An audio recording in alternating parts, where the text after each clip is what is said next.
प्रियंका जी तो बाकी एक बैग लेकर के आई, उसमें लिखा हुआ है नेशनल हेराल्ड की लूट। वो नेशनल हेराल्ड की लूट लेके घूम रही है। वो कह रहे हैं कि जैसे को तैसा, एक तरह से आप कोई संदेश, क्योंकि 2 महीने पहले आप भी एक बैग 2-3 महीने पहले लेकर आई थी। मुझे तो मजेदार लगा। कुछ चर्चा भी हुई अंदर भी, उनसे भी मैंने उनसे पूछा कि आपका आइडिया था, क्योंकि उस पर लिखा है नेशनल हेराल्ड की लूट, और खुद कैरी कर रही हैं, तो उसमें क्या है इस बात? तो क्या जवाब मिला? कुछ जवाब?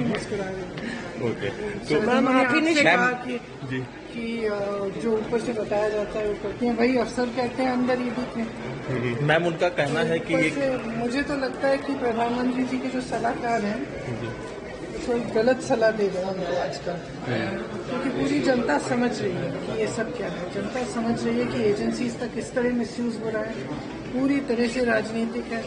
मैं सोच रही थी कि आमतौर से चुनाव के एकदम पहले ये सब कार्रवाई शुरू होती है, तो अब आजकल क्या रीजन है पता नहीं, शायद उनको गलत सलाह मिल रही है, क्योंकि जनता सच्चाई देख रही है। हम कहा जा रहा है कि बार बार आप बुला रहे हो, फिजूल की बातों पे बुला रहे हो। ये कोई सवाल है मेरे पति से आप पूछ रहे कि आपने 17 साल पहले अपनी माँ को 4 लाख रुपए क्यों दी? जी, ये कोई सवाल है? मतलब इस तरह के फिजूल के सवाल है। नेशनल हेराल्ड पे भी ये सब पब्लिक के सामने है। टाइमिंग आपको लग रहा है, जब ये कहते हैं कि आपकी ये आपने इतनी हजारों करोड़ की प्रॉपर्टी आपने हड़पी है, तो मतलब क्या है? प्रॉपर्टी आपकी होनी चाहिए अगर आपने हड़पी है। 2000 करोड़, तो अगर उस प्रॉपर्टी को आप न बेच सकते हैं, न रेंट कर सकते हैं, आप मर जाएंगे तो ना आप जायदाद में दे सकते हैं, तो जब उस पर कोई ओनरशिप है ही नहीं तो उसके हड़पने का क्या सवाल है? लेकिन मैम कहा जा रहा है सब मतलब एकदम पूरी तरह से ये झूठे इल्जाम है, और ये सारा सिर्फ राजनीतिक उस पर किया जा रहा है। और एजेंसीज में भी मैं बैठी थी दो घंटों के लिए, बिल्कुल, आप तो वहाँ पर थे ईडी में जी, जो भी वेटिंग रूम में था, मैं पूछ रही थी भी आप किस लिए आए हैं, आपको किस लिए बुलाया, और एक के बाद एक यही आंसर है, या तो एक्सटॉर्शन के लिए बुलाया या पॉलिटिकल केस है। और जैसे ही आप बीजेपी में शामिल हो जाते हैं वो सारे केस।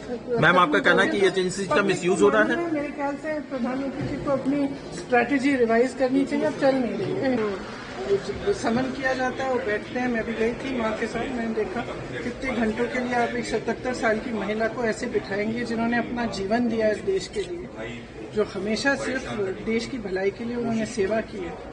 तो आप इस तरह से का बर्ताव करेंगे तो ठीक, लेकिन हम तो पूरी तरह से कोऑपरेट कर रहे हैं, चाहे मेरे पति हों, चाहे राहुल जी हों, चाहे सोनिया जी हों। मैम आपको लगता है कि एजेंसीज पर प्रेशर है? मैं तो इंतजार कर रही हूँ, मुझे भी बुलाएं, मुझे भी निमंत्रण दें। क्या वजह आपको नहीं बुलाया जा रहा है?